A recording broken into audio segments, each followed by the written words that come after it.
幾年ふるさと来てみれば咲く花鳴く鳥そよぐ風角部の川のささやきもあれりし昔に変わらぬどあれたる我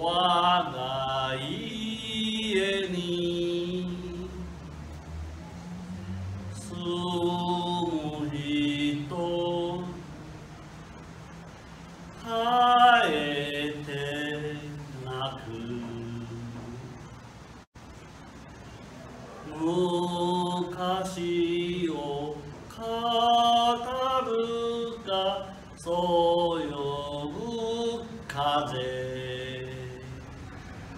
昔を映すか澄める水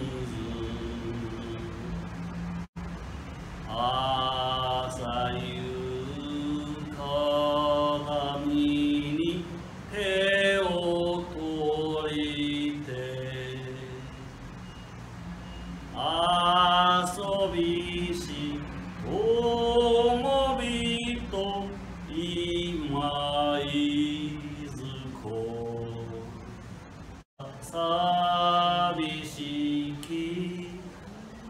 ふるさとや寂しき我が家や